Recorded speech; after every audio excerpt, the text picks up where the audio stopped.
दोस्तों, स्वागत है आपका series learn finance and accounts के एक और वीडियो में। इस वीडियो में हम बात करेंगे इन्वेंटरी रिजर्व्स के बारे में। जैसे कि हमने पहले देखा कि इन्वेंटरी किस प्रकार की होती है और इन्वेंटरी का इस्तेमाल कंपनीज किस लिए करती हैं।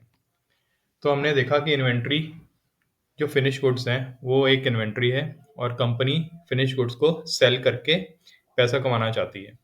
सो हर साल कंपनी के पास कुछ ना कुछ इन्वेंटरी होती है, कुछ ना कुछ फिनिश्ड गुड्स भी होते हैं, जो एक इन्वेंटरी का एक पार्ट है और कंपनी इनको बेच के मुनाफ़ा कमाना चाहती है। पर कई बार ऐसा होता है कि कंपनी फिनिश गुड्स को सेल नहीं कर पाती।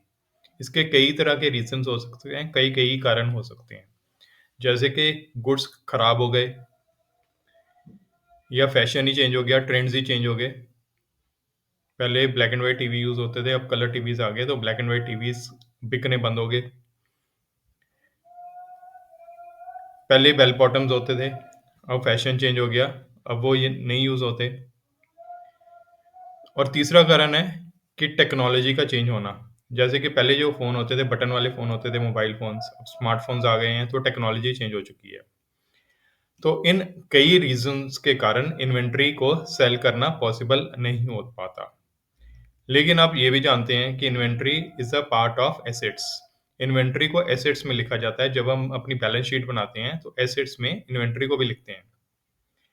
तो इससे हमारे एसेट्स बढ़ जाते हैं।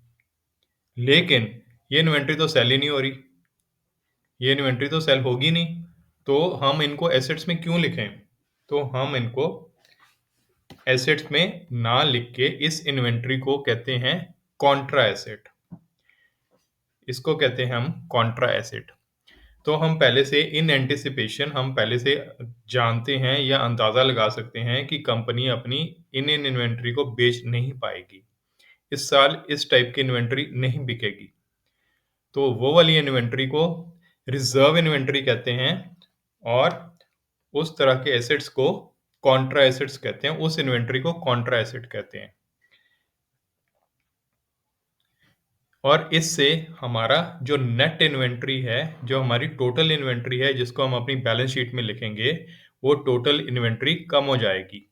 It will reduce. ये कम हो जाएगी। तो इन्वेंटरी रिजर्व्स क्या है? ये वो वाली इन्वेंटरी है जिसको हम सेल नहीं कर पाएंगे और हम जब इन्वेंटरी की वैल्यू निकालेंगे, वैल्यूएशन करेंगे, इन्वेंटरी की वैल्यूएशन करेंगे, तो उसमें से ये वाली इन्वेंटरी को माइनस कर देंगे या ऐड नहीं करेंगे। तो दोस्तों, ये तो था इन्वेंटरी रिजर्व्स के बारे में वीडियो। उम्मीद है आपको ये वीडियो अच्छा लगा होगा। हमने ये डिस्कस किया कि इन्वेंटरी रिजर्व्स क्या होते हैं। ये बड़ा छोटा-सा वीडियो है। तो अगर आपको ये अच्छा लगा, तो लाइक का बटन प्रेस कीजिए, बेल आइकन को दबा के सब्सक्राइब कीजिए चैनल को, ताकि आपको पता लग सके कि किन-किन टॉपिक्स पे नए-नए वीडियोज़ बन रहे हैं। इस वीडियो को आप अपने फ्रेंड्स के साथ शेयर कीजिए। हम मिलेंगे एक और टॉपिक में। Till then, bye and take care.